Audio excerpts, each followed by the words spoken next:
सत्यमयी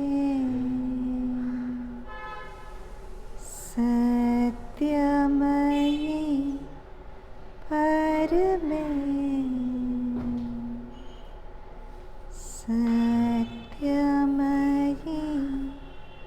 Parme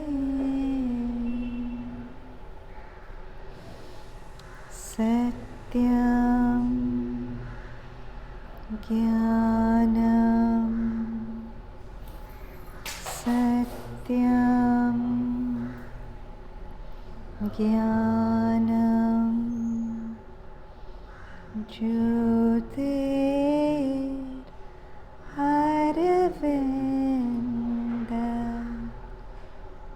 ज्योतिररविन्द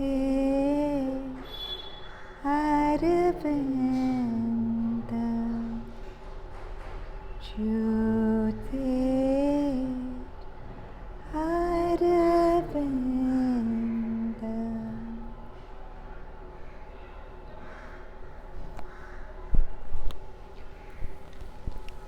So when we live our lives, we feel we have to plan, we have to do.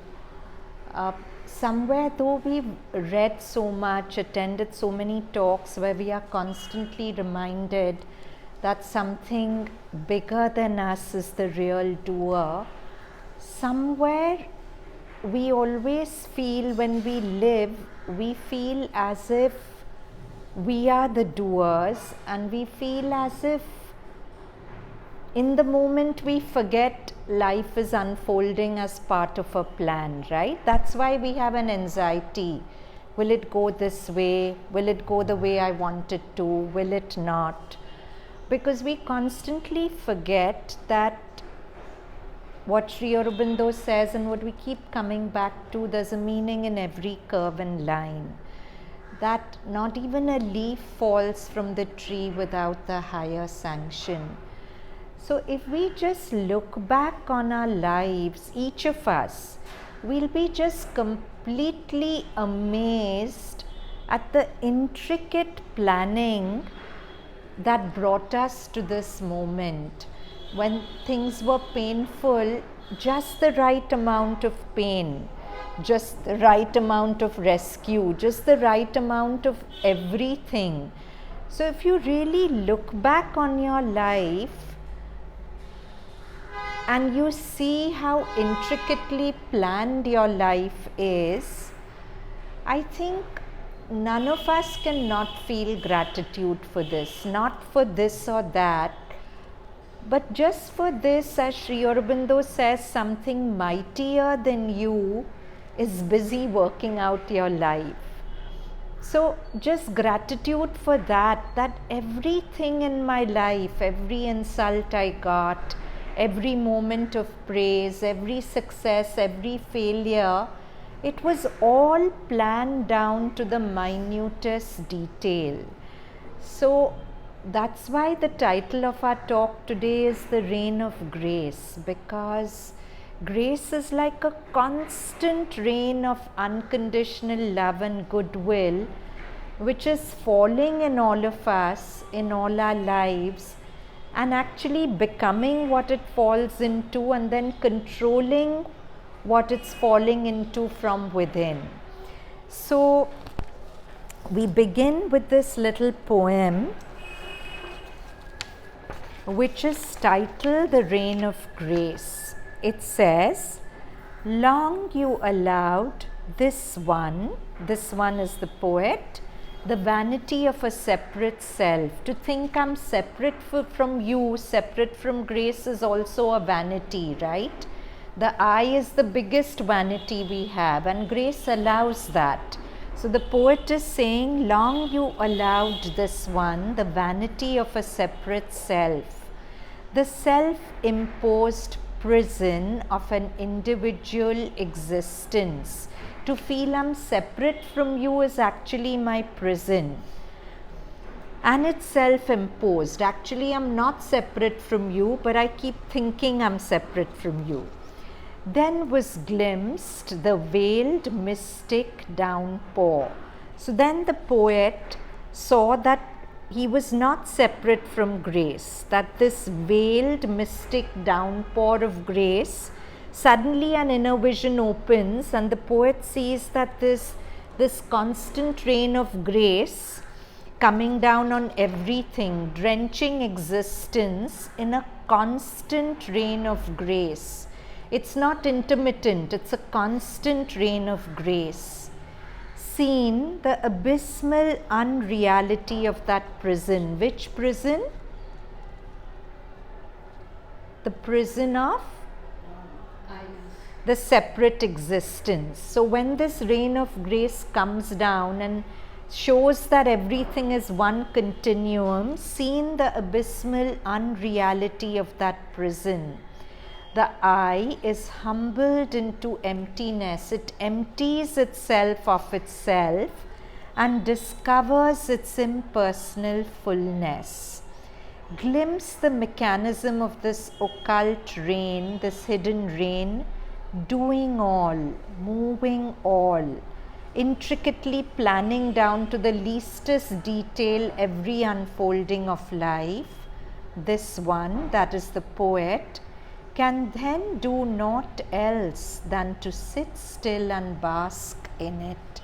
So when we shut our doors to seeing this rain of grace, then we live with fear, we live with uncertainty about the randomness of life. But when we see that there's this constant rain of grace coming down into everything, then I can let go of control. I can let go of wanting things to go my way only. I can let go of the need to be in my comfort zone all the time. And I can trust that if something, as Sri Aurobindo says, mightier than me is busy planning my life, then even if I'm momentarily uncomfortable with the unfolding of the plan, finally it's only going to take me where I need to go. So these are beautiful words of Sri Aurobindo on the divine will. This rain of grace is the mechanism that executes this divine will. So he says, behind this petty instrumental action of the human will, there is something vast and powerful and eternal that oversees the trend of the inclination and presses on the turn of the will. There is a total truth in nature greater than our individual choice. When we have an individual choice, we want life to work according to that. But Sri Aurobindo is telling us there is a total truth in nature greater than our individual choice. And in this total truth, or even beyond and behind it, there is something that determines all results. Its presence in secret knowledge keeps up steadily in the process of nature, a dynamic, almost automatic perception of the right relations, the varying or persistent necessities, the inevitable steps of the movement. There is a secret divine will, eternal and infinite, omniscient and omnipotent. This will is eternal. It's been there since the beginning of time. It's infinite. It's spread out everywhere. Omniscient, all-knowing, and omnipotent, all-powerful, that expresses itself in the universality and in each particular of all these apparently temporal and finite, inconscient or half-conscient things. So, supposing I speak to someone, I tell that person I want this, and the person says, no, you can't have it. My limited mind will start thinking, I don't deserve it, or the person's bad, he's withholding it from it. But a person anchored in the psychic will take the shortcut, won't go into all that. Will just say, okay, I've been denied this thing, it's mother's will. Because finally it's only the mother's will that gets executed in everything.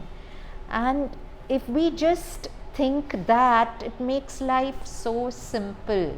You don't start shrinking, you don't make yourself small, you don't make the other person small. It's mother's will. If I'm meant to get it, I don't have to fight with anyone. She's going to make sure I get it. If I don't get it, that's also her will. You remember last class we read Sri Aurobindo had written, even her rejections are only postponements. When she rejects, you don't get something. When her will says no to you getting something, she's just postponing it to you getting it in the right season, when you'll make the best use of it. So sometimes life becomes so simple if I constantly remember that whatever I get, it's her will. Whatever I don't get is also her will. I don't start making judgments and trying to figure out I got it because of this, I didn't get it because of that. It becomes so simple. So this divine will, this is a gem. Only Sri Aurobindo can write like this. This divine will is not an alien power or presence. He's telling you that this supreme will is not a will outside you. It is intimate to us and we ourselves are part of it. For it is our own highest self that possesses and supports it. Do you get it how beautiful this is? So we've established that there's a supreme will that is deciding every little detail of our life. Now Sri Aurobindo is saying that this will is not an alien power. It's not something outside you. It's the will of your own highest self. So at least, unless I'm a little warped in the mind, I can fear other people doing me wrong. But mostly I won't fear myself doing me wrong, no? All of us are selfish enough to do the best we can for ourselves. So Sri Aurobindo is saying that this will, which is deciding everything in your life, is not an alien power. It's you in your deepest, your highest self, that is deciding everything in your life. What do you mean? Like it is you deciding everything. And how you say it's also? Aspiration is just the urge in your deepest to reunite with your source. So aspiration, yes Mansi, thank you for pointing that out. Aspiration has a seed of the supreme will in it, surely. It's an answer to the aspiration. What is the answer to the aspiration? The supreme will acting. The supreme will comes to us as an aspiration also. It starts in us as an aspiration to fulfill its purpose. So, only it is not a conscious mental will. So, this supreme will is not a conscious mental will. It rejects often enough what our conscious will accepts and accepts what our conscious will rejects. So, our conscious will want success and reject failure. But this higher will, it's, remember, it's the will of your highest self which is all knowing. If it knows that you need the experience of failure, like just last Friday in school I was having conversation with a parent. Her daughter had been having streak after streak of good things happening to her, got a post, suddenly got a lot of friends, a lot of popularity, and this parent was telling me, but I'm so upset. She made so many careless mistakes in this particular subject paper and she only got a 60% when she's a 90% student. And the mother was getting hyper, and I told her, but do you realize? And she also told me that before this paper she was acting very arrogant. She was telling me, I know all the answers, I'm teaching all my friends, they don't know anything. So I said, do you realize that getting a 60% is also a grace? If life only did good for your daughter all the time, can you imagine what a person she'd turn out to be? So whenever we are going the wrong way in our arrogance or whatever, the Supreme will apply brakes to stop our arrogance.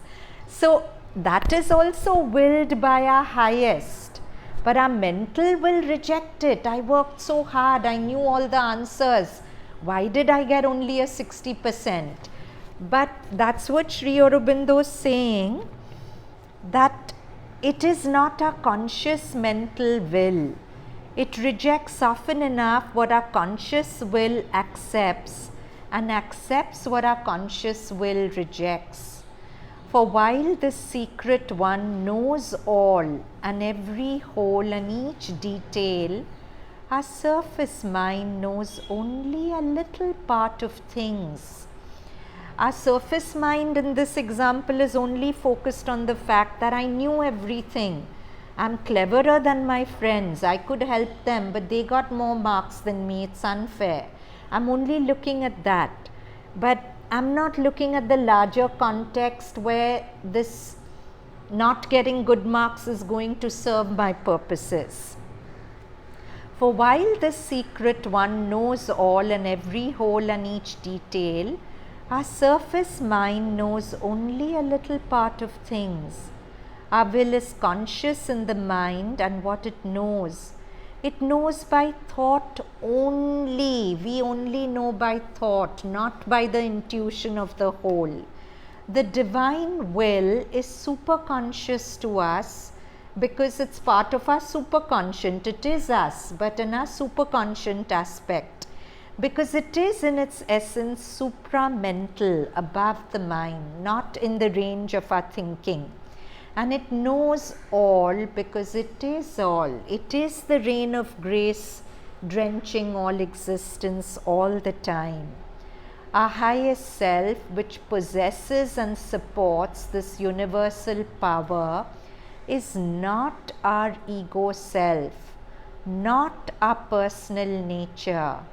It is something transcendent and universal, of which these smaller things are only foam and flowing surface.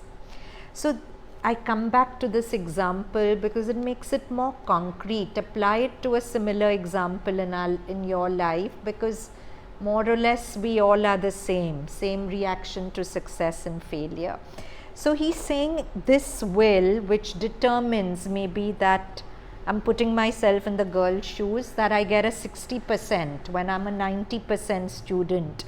It is something transcendent and universal, of which these smaller things, this thing where I'm thinking, oh, it's not fair, I taught my friends, they got more than me, only foam and flowing surface. If we surrender our conscious will, now this is the secret of Sri Aurobindo's yoga, but it takes a long time to even understand it really, and even longer to live it. We can understand it as an idea, but to really understand that it can be part of our life, very difficult. If we surrender our conscious will, that means to live every moment without preference. Will is preference, right? To live every moment without preference. That is surrendering our conscious will and allow it to be made one with the will of the eternal.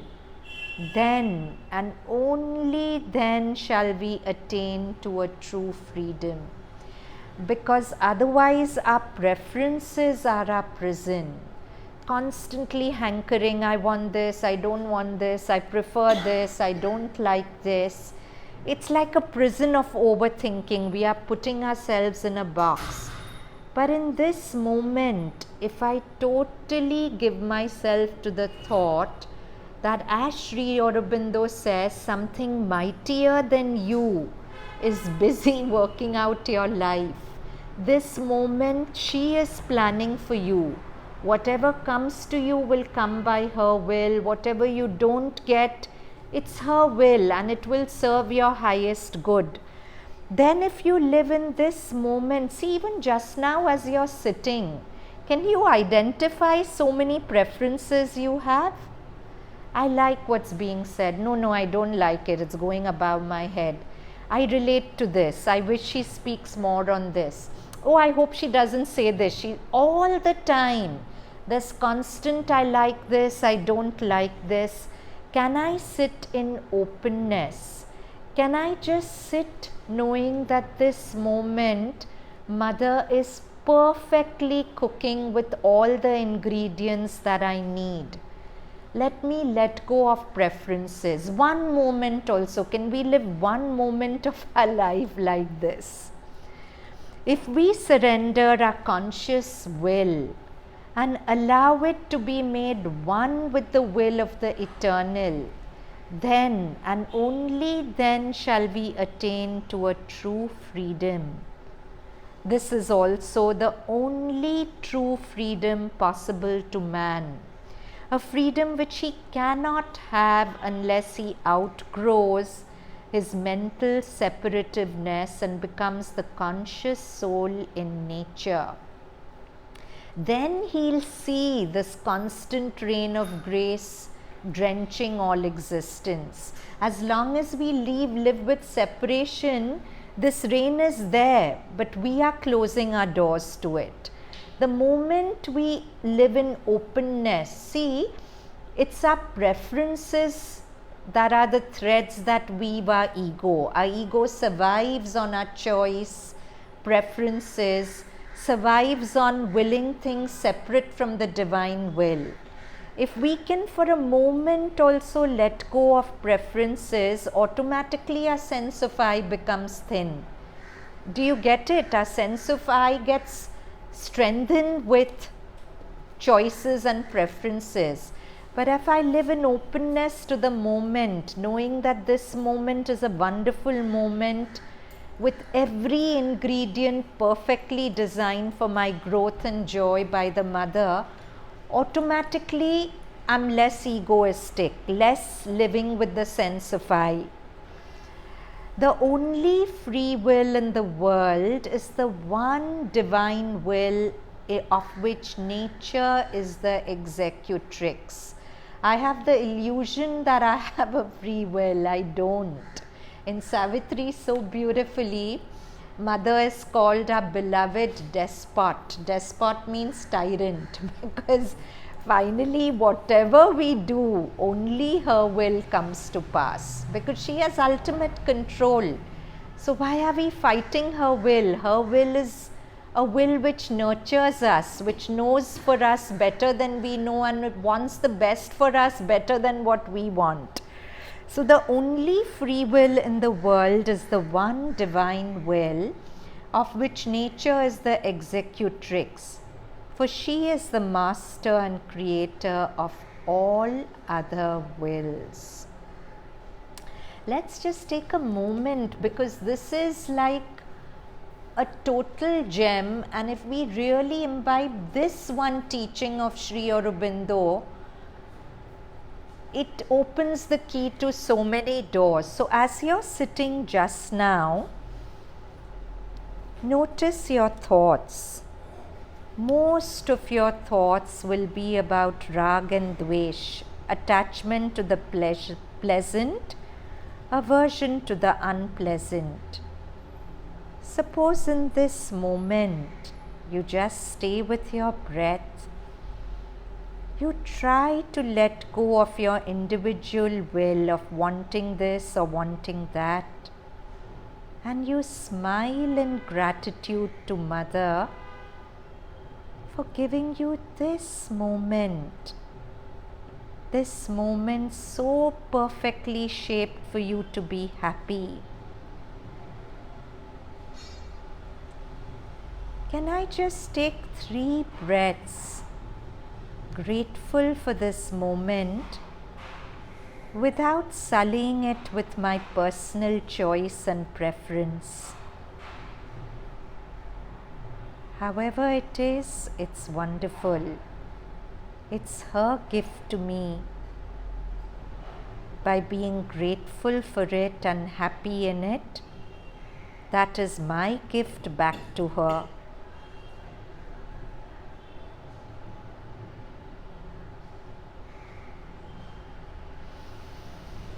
Slowly open the eyes and try to maintain this poise. Your mind telling you this is good, drop it. Your mind telling you this is bad, drop it. Everything is her will, and beyond the polarities of my mind, every ingredient in this moment is perfectly as it needs to be.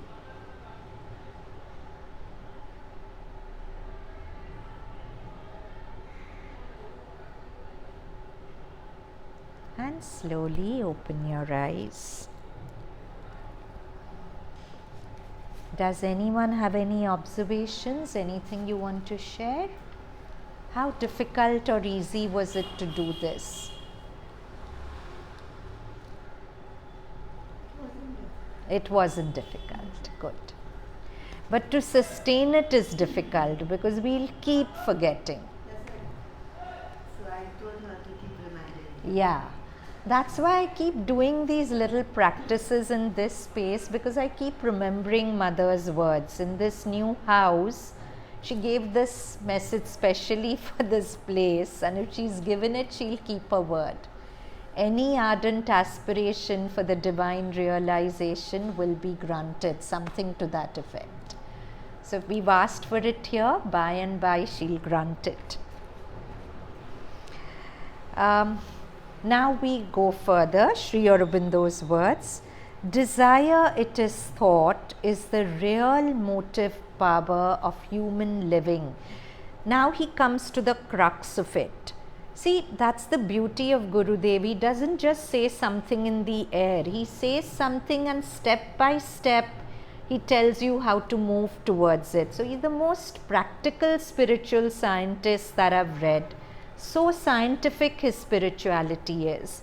So now he says, he knows our human condition. He says, desire, it is thought, is the real motive power of human living.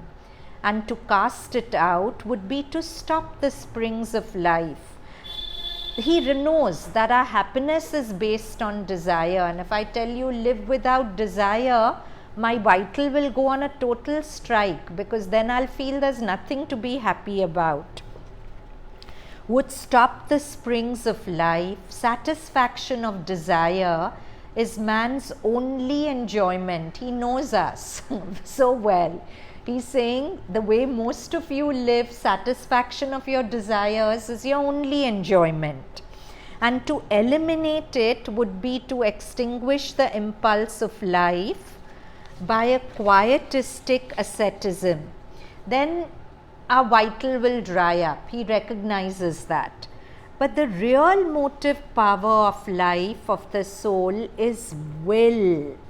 Listen to this carefully. It's a very subtle and important point. He thinks that our motive force is satisfaction of desire. But he's saying the real motive power of life, of the soul, is will, with a capital W. Which will is he talking about? The divine will. Desire is only a deformation of will in the dominant bodily life and physical mind.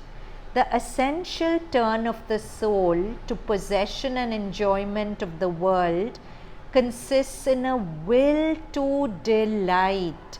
So that's what you were saying. Mansi was asking if this will with a capital W is aspiration.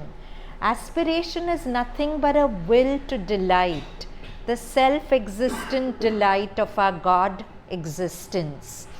So the enjoyment of the world consists in a will to delight, and the enjoyment of the satisfaction of craving is only a vital and physical degradation of the will to delight. It's like the way we live, every light will cast a shadow, right?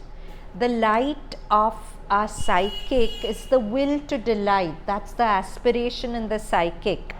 I want to find that self-existent joy which is not dependent on any outer condition, which is the very fabric of my being.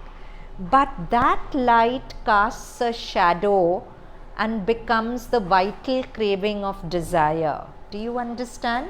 So a poet once beautifully said, every desire is an excuse for God.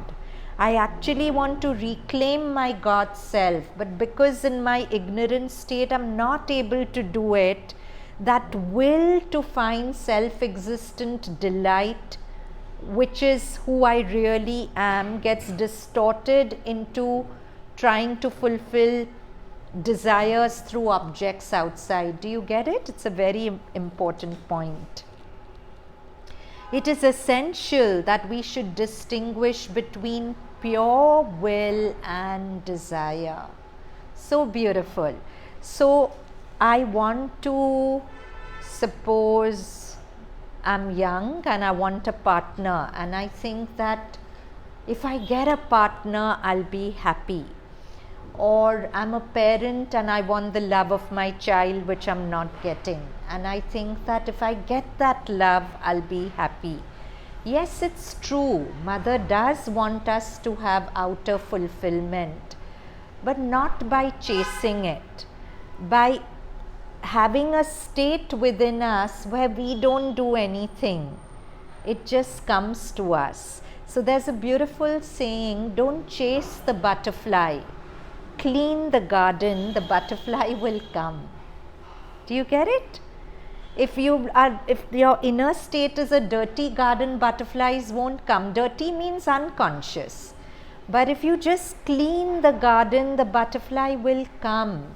Everything you need to make your outer life rich will come to you if you enrich yourself in the inner life. So if you, suppose you're thinking that I'll be happy only if I get a partner, Adya, if I'll be happy only if I get a partner, then acknowledge that yes, I would like a partner, and mother will give me a partner if it's meant to make my life fuller and more fulfilling. But let me understand that the partner can't make me happy, because if I'm looking for a partner so that he makes me happy, or if I'm looking to spend time with my child thinking that if she gives me the kind of affection and attention I want, then I'll be happy, then that is a wrong premise. I have to find the happiness inside me and already be happy, then enjoy the partner, and then enjoy the child, and then enjoy everything else. So that's what, whenever I have this deep craving that so and so, this object of desire outside me, if it happens, then I'll be happy. Let me remind myself, no, that's a wrong condition for happiness. That can't make me happy. Yes, I'm not saying no to it. I want my outer life to blossom. It will come. But let me first be happy even in its absence. That's cleaning my garden. If I clean my garden, the butterfly will come. I don't need to run out and chase it. But sometimes some desires, it's like we think for some time and then next day we forget. It's like So the question was, some desires come and they go. That's fine. But it's always nice to work with desires consciously when they arise, because if you don't bring consciousness to them, they'll make a samskar, and those desires will keep coming back to you more strongly and more often. So every time the desire arises, you bring consciousness to it, you're weakening its samskar in you.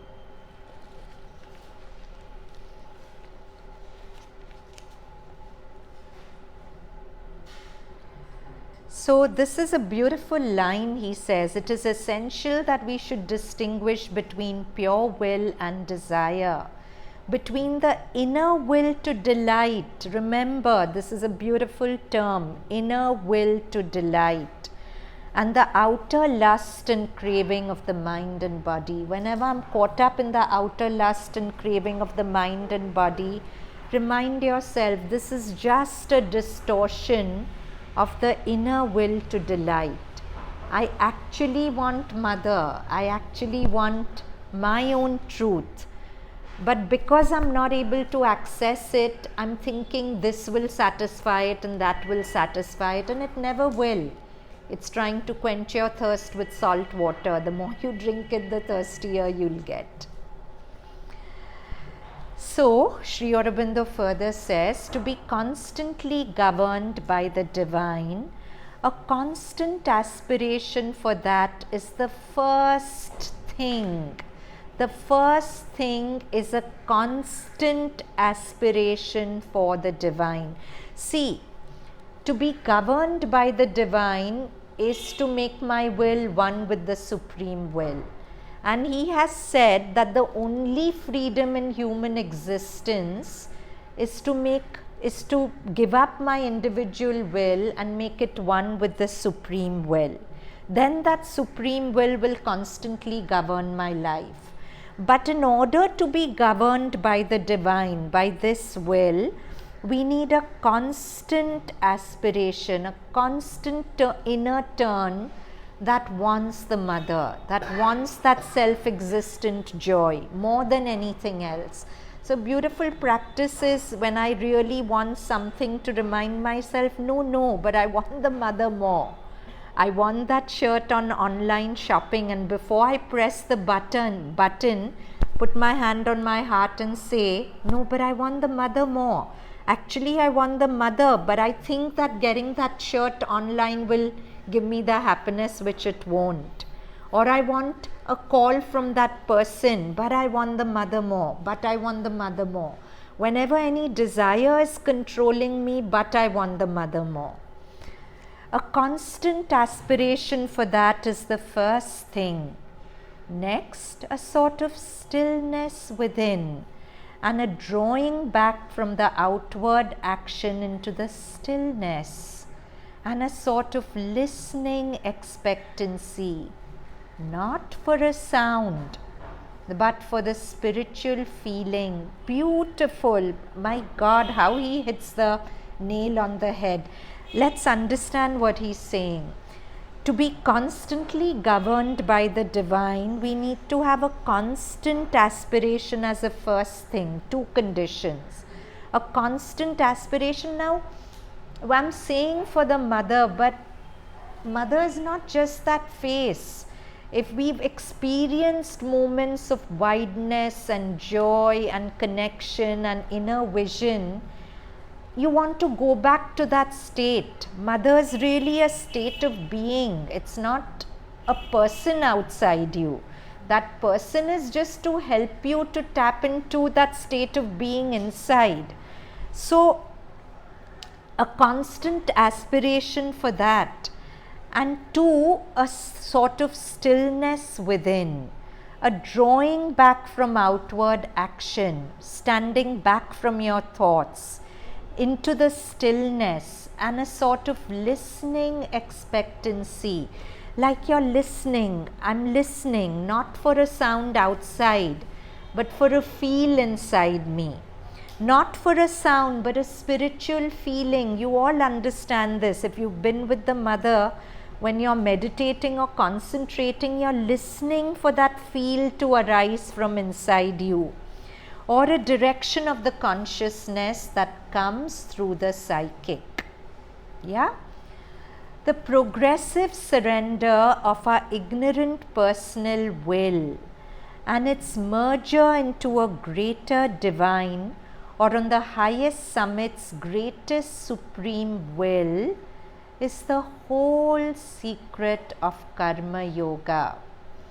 Okay, the whole secret of Karma Yoga is a surrender of our ignorant personal will and its merger into the greater divine or the highest summits, the greatest supreme will, to bring about the conditions in which alone this vast and happy identity becomes possible.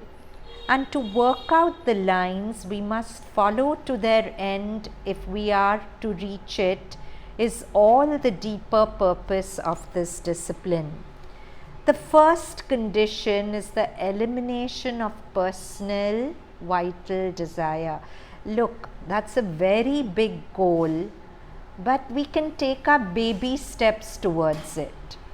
Even that will help. Even the tiniest micro step we take in that direction, even that helps. So the first condition is the elimination of personal vital desire. For if desire intervenes, all harmony with the supreme will becomes impossible. If I'm constantly living out of my egoistic desire, that desire will constantly create disharmony with the supreme will. So 2-3 classes back, I read out Mother's words which explains this beautifully. She says that suppose supreme will creates a vibration. Now she is the supreme will. So she said, suppose I tell a person, give that to be. That's my supreme will. But a person's desire receives that supreme will and thinks, I'm giving you an example. This is not exactly what Mother says, but she said something to the effect, suppose that a person's desire comes in and says, no, Mother's given this, I'll keep it for myself. I won't give it to B. So that sets up a vibration which distorts the supreme will. Whereas Mother telling A, give this to B, if A gave it to B without questions, without desires, then he would also profit from it and B would also profit from it. But when our desire comes in and creates disharmony with the supreme will, that's when there are glitches in our life. Sri Aurobindo writes in Life Divine, I think, or Synthesis, I think Life Divine, all problems of existence are essentially problems of harmony. And where does this disharmony come from? It comes from a dissonance between the supreme will being refracted and distorted in the medium of our desires and becoming something else. So, to give up all desire, all insistence upon fruit and reward and success must be renounced from our will, and all vital attachment to the work itself excised from our nature. For attachment makes it our own and no longer the Godhead's. It's a very difficult task, but let's make our baby steps towards it. To try and drop desire, small desires. Every time we drop it, Mother says to let go of a desire gives you more joy than to fulfill it. Because every time you fulfill a desire, you strengthen the ego. Every time you transcend a desire, the self with a capital S comes forward. And every time the self comes forward, the nature of the self is joy. So you start feeling that self-existent joy every time you transcend a desire. So this is a very beautiful story. We all know Abraham Lincoln, right? He led the Allies against Hitler in World War II. And Sri Aurobindo has many times said that he didn't even know, I don't know if he knew of Sri Aurobindo's existence, but that doesn't matter. Sri Aurobindo many times said he's my most perfect instrument.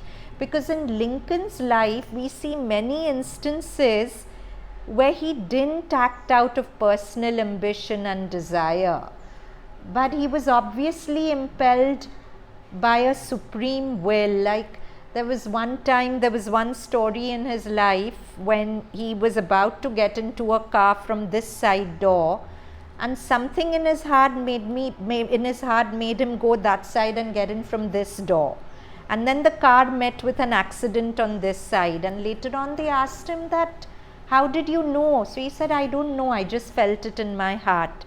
And very often the words he would say during his speeches, Sri Aurobindo has implied that he would plant them into his head. Because the World War II was really the mother's war, no? The mother and Sri Aurobindo were very, very active in that. Abraham Lincoln, no? Yeah. So he was 19th century. So? Yeah, this is a different Yeah, guy. it's another Lincoln, it must be. I thought the US president. US president died in 1860-65, somewhere around that. So what are you US? Talking about Lincoln only, yeah. president. Yeah, what are you saying? But his name was Winston Churchill. That is UK. That is Lincoln was Abraham US. Lincoln was not there. US. World War II. Lincoln Okay. was US. Lincoln. Churchill was UK. Sorry, I'm talking about Churchill. So this story that I'm telling you about is about Churchill, about the car accident and the words he put. Sorry, you're absolutely right, my confusion. So that was Churchill. He was the one who was Sri Aurobindo's instrument. This is another story, you're right. This is about Lincoln. But again, we see the same kind of thing where he was controlled by a higher power. Lincoln was endowed with a keen and wide intelligence, but he was not an intellectual by temperament. He was basically a man of action who led from his heart, one of the most prominent qualities of his personality, which made him an enduring leader in his Himalayan magnanimity. When Lincoln was pursuing his career as a lawyer, Stanton deprived Lincoln of a lucrative offer from a client by talking ill of Lincoln and persuading the client to give the assignment to him. Stanton told the client, "Why did you bring that long-armed ape here? He does not know anything and does no good." However, Lincoln remained in the court to see Stanton representing his client. So Lincoln was, somebody had just insulted him, but instead of leaving, he stood back to see the skill of Stanton as a lawyer. Lincoln listened with rapt attention and was very much impressed by Stanton's talent as a lawyer and his dedication to his profession and his client. Later, when Lincoln became president and met Stanton after 6 years, he offered Stanton the most powerful and important post as the Secretary of War. Now, I find this amazing. If somebody had so blatantly cut your throat, harmed you, insulted you, you would not want him as part of your team because you would see that person as a threat. But look at the wideness of Lincoln, that the same person, because he knew that Stanton would help the upliftment of the country, he had capacities and intelligence to do it, he brought him into his. So that is the greater common good. And when we are functioning beyond our personal desires, then we are functioning for the greater common good. So Godwin regards the singular ability to transcend personal vendetta, humiliation and bitterness as one of the great leadership qualities of Lincoln. Lincoln's magnanimity was not confined to his VIP colleagues but flowed equally to all people. So now coming back to Sri Aurobindo, our individualized nature must live. So I'm just giving you an example of how a human being can act from a motive beyond his ambition and personal desire for the greater common good. Our individualized nature must live in the single consciousness of an inner and outer movement dedicated to something that is beyond us and greater than our ego. no matter what the gift or to whom it is presented by us, there must be a consciousness in the act that we are presenting it to the one divine being in all beings. Our commonest, our most grossly material actions must assume the sublimated character. When we eat, we should be conscious that we are giving our food to the presence inside us. It must be a sacred offering in a temple, and the sense of a mere physical need or self-gratification must pass away. Oh, and there's this beautiful, beautiful story. There was a woman who worked for the queen. The queen trusted her very much. While sweeping the queen's room, sometimes the woman found pearls or gold beads which would have fallen from the queen's several necklaces and other jewelry. She faithfully restored them to the queen. The queen was so pleased with her that she let her keep a few such precious things for herself. The woman's little son lived in his maternal uncle's house in a distant village. It was because the uncle was a teacher and a number of boys lived with him for their education. Yeah, so this woman who worked for the queen, her son lived in his maternal uncle's house in a distant village, and one day the boy returned to his parents. At night he saw the pearls and gold beads his mother had stored. "How beautiful these are," he exclaimed, handling those glittering objects. "They are beautiful, but my son, only if you see the queen adorned with similar and more precious things, you'll know what true beauty is," commented the boy's mother. "She is the most beautiful of anything I've known." The boy fell silent and appeared absorbed in some thought. He was missing in the morning. The anxious parents began looking for him. Neighbors also cooperated with them in their search for the boy, but he was not to be found. Years later, the mother received a message from her lost son. "Mother, I had heard from my uncle that the sun, the moon, the stars, the sky were all ornaments of God. Your statement that while the ornaments were beautiful, the queen who put them on was much more beautiful, suddenly inspired in me a different urge. The sun, the moon, the stars are so beautiful. How magnificent must be God whom they adorn. I went out in search of him. You will be happy to learn that I have found him. He is so magnificent that words cannot describe his charm." The mother wept, but she was also happy that her son had achieved what only few could. So, in this story, the ornaments are our objects of desire. Yeah, what we were talking about. But when we get carried away by those ornaments, we should always remember that God is always more beautiful than any of them. Like he realized that the sun, moon, all are objects which adorn God, but God is so much more beautiful than any of them.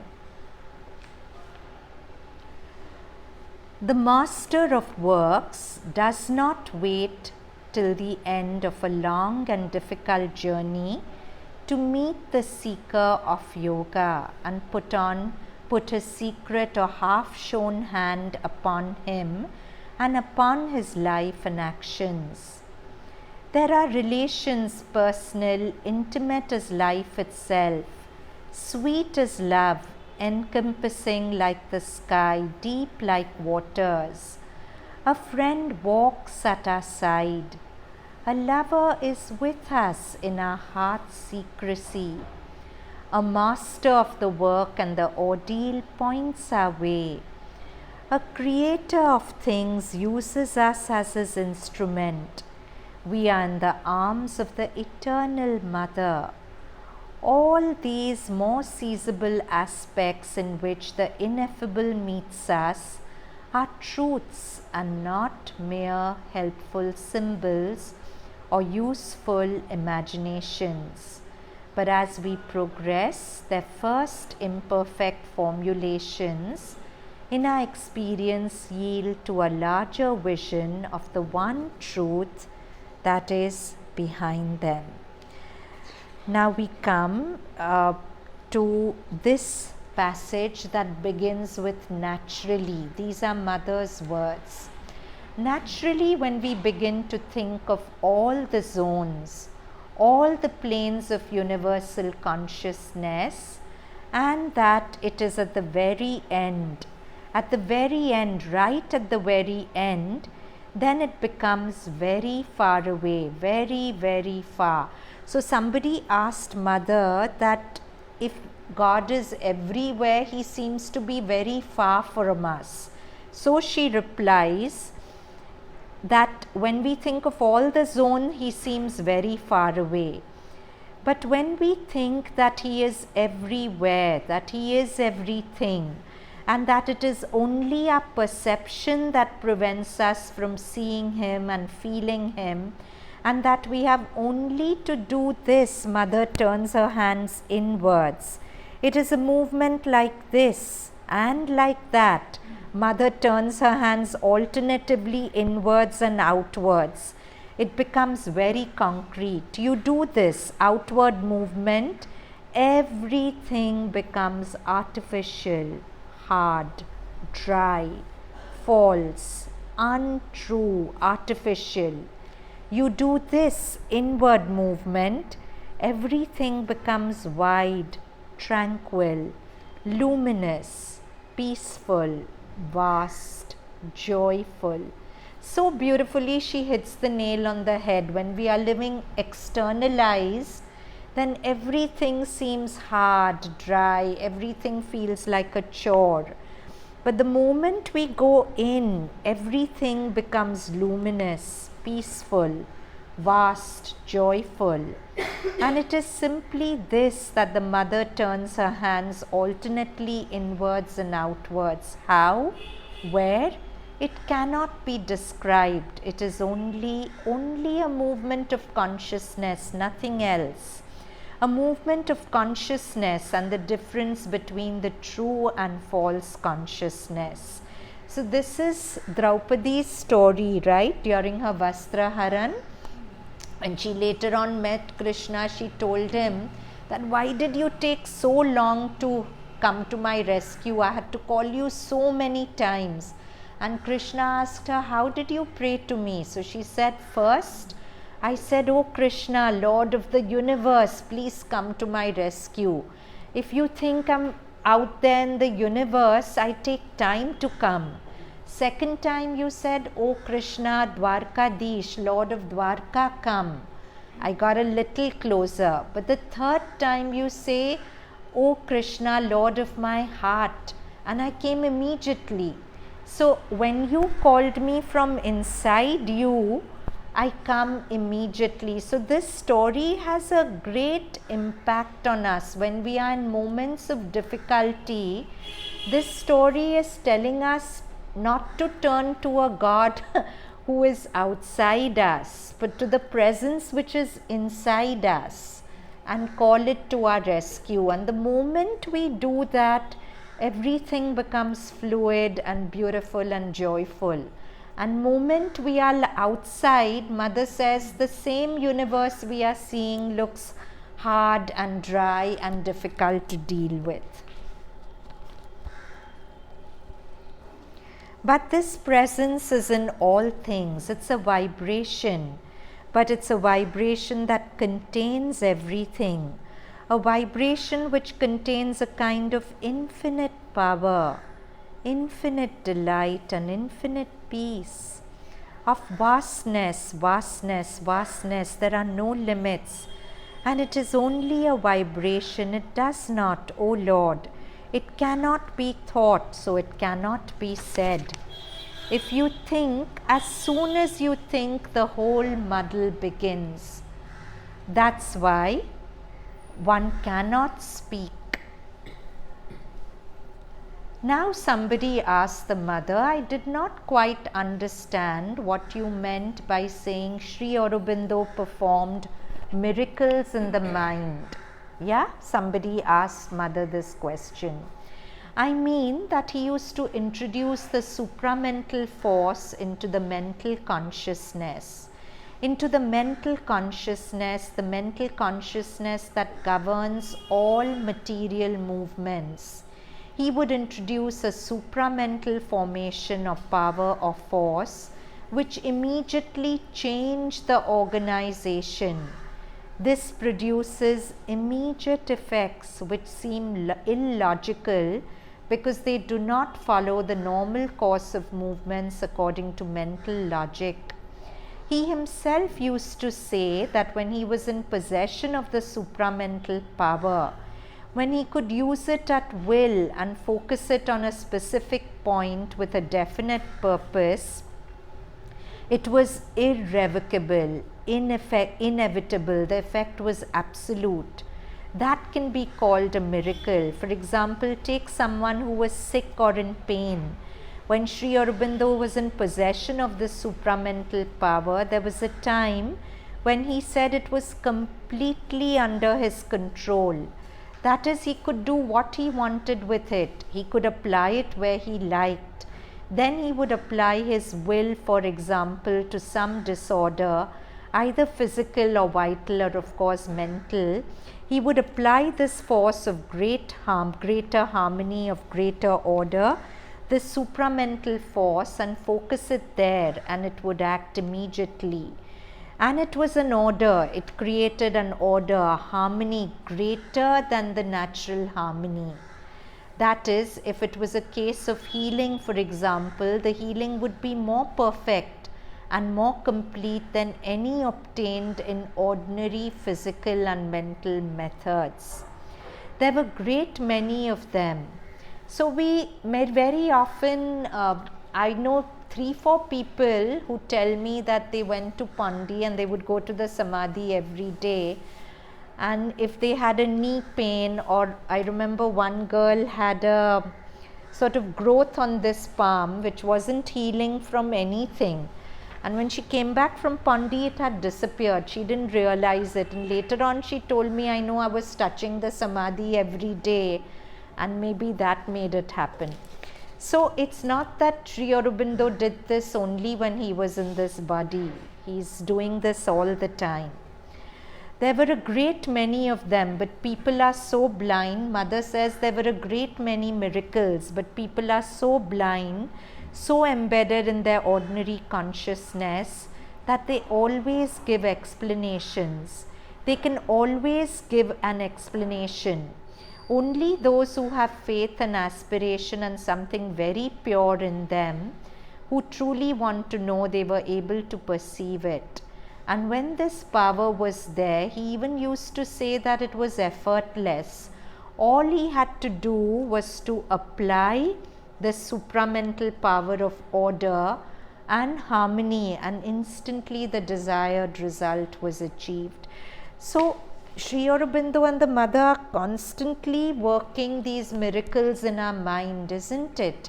So often we are in such a terrible state, and either we come here or we connect with them, and suddenly nothing may change immediately outside, but we feel lifted. So who knows from what dimension, what force they are using, but they are putting their force into our mind constantly if we open to it. And this last piece by the mother, it's a marvel. It is so beautiful. Those of you who were in the morning class, you'll recognize that our whole class was based on this piece. So mother says, if one considers the life and action and heart of men as they are, one would have every right to be surprised at all the hatred, contempt, or at best the indifference which are returned, for this immensity of love which the divine grace pours upon the world. So we started by saying that there's a constant rain of grace coming down into the earth, right? But most of us are indifferent to it, or we don't know it, and we judge our life by what we see. So we feel ungrateful. This shouldn't have happened. I'm not mother's favorite because this happened. So at best, indifference which are returned for this immensity of love which the divine grace pours upon the world, for this immensity of love which acts upon the world at every second to lead it towards the divine delight, and which finds so poor a response in the human heart. Because most of us are unconscious of the grace, or we take it for granted. We very rarely pause to say thank you, very rarely. But people have compassion only for the wicked, the deficient, the misshapen, for the unsuccessful ones and the failure. Truly it is an encouragement to wickedness and failure. If one thought a little more of this aspect of the problem, perhaps one would have less need to insist on the necessity of returning love for hatred. So Christ's common teaching is love your enemy. But Mother says, first learn to love what loves you, then think of loving what hates you. We don't even love what loves us with gratitude. Even people close to us who love us, we take it for granted. We don't take a moment to thank the person for the love. And further, Mother says to love grace, the source of all this. So because if the human heart, and this is the key, this is what we based our morning class on, because if the human heart responded in all sincerity to the love that is being poured into it with spontaneous gratitude of a love which understands and appreciates, then things would change quickly in the world. So she's saying that I'm pouring grace into you all the time. But if you responded to that grace with gratitude and received it with gratitude, how much quicker all my workings would be. So that is the thing. Do I respond back to grace with gratitude? So in little things can I be grateful. I see a beautiful flower. Do I remember to thank Mother, because Mother labored for centuries to give me this gift? A single rose, do we ever think, we look at these flowers, how many centuries Mother was laboring to create this beauty? Or if Mother compliments us through someone, because everyone's the mother, it's the mother complimenting us. Do I thank Mother for giving me that quality which was being complimented, or do I receive it with arrogance? Nothing I have is mine, it's all her gift. Anything I do well is her gift, anything I receive is her gift. Do I remember to say a heartfelt thank you? And if I do, then I'll receive more and more, because this is a beautiful key Mother has given us. If you receive the grace I'm constantly showering you with gratitude, then my grace works much more. Yeah? So keeping this in mind, let's conclude with 3 Ohms.